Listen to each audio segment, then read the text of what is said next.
Hi. So I have a question about your funnel and how you start at the bottom. Yeah. I have the bottom, I think, is the year-long program that I offer. Yeah. And yes, and I also created a membership. So maybe the people that take the free spoon, the free workshop that I offer first, then they decide they don't want the year-long expensive thing, then I could go up one of those levels and offer the membership instead. Is that how that would work? Yeah, it's called a downsell. There's upsells and downsells. So the upsell is, would you like fries with that? You know, they order a burger. Would you like fries with that? The downsell is, do you want a burger? No. Well, would you like some fries? Mm-hmm. Either way, Okay. they get fries offered. But no, the upsell is they're already getting something, so you might offer something additionally. But the downsell is, man, this is so useful to have. So a practical example, the first business I had was doing leadership workshops for high schools. And I had this day-long workshop, and let's say it was $100 a student to attend.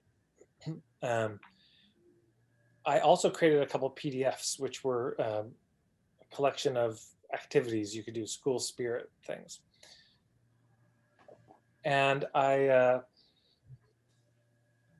when the teachers would be booking, I'd say, you know, I've got these two ebooks. They're, how does it, I say, there's normally $40 each, but if you'd like, I could include them both. You know, it's a half price for people who are joining the program.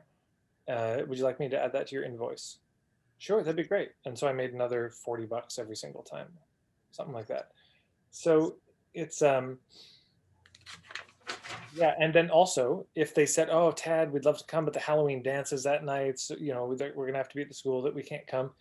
I said, "Great, no problem. But you know, I've got these two ebooks. Would you like to get those maybe instead?" Since oh, that'd be great. So even the people that weren't coming to my day, I made money on. Mm. Almost all of them said yes. So yeah, I think that the idea of having a downsell, having a something else you can offer them, which is why to have the business model. You know, I'm talking with somebody and they say, "Tell me about your mentorship program." And I tell them, I say, "But yeah, the deal is it's full, which it is right now." I say, "Yeah, it's full, it's sold out," or we realize it's not a fit for whatever reason. I said, "But you know, yeah, I've got this membership thing." And if they say, "Oh, you know what, that's even too much," I can say, "Well, I've got these 30-day programs. You know, maybe you could dip your toe in with that." I don't know if I could do that. Well, you know, I do these teleseminars I do, or these ebooks, or you could book a puttering session. I don't know. Well, I've got free stuff on YouTube or, you know, a blog post. Go away. Yeah. Stop bothering me. But you know what I'm saying? You could, it's nice to have levels. That's part of the benefit of it is, oh, that's too much. How about this? So then even the people who say no to the big thing still maybe buy something. Mm-hmm. Thank you.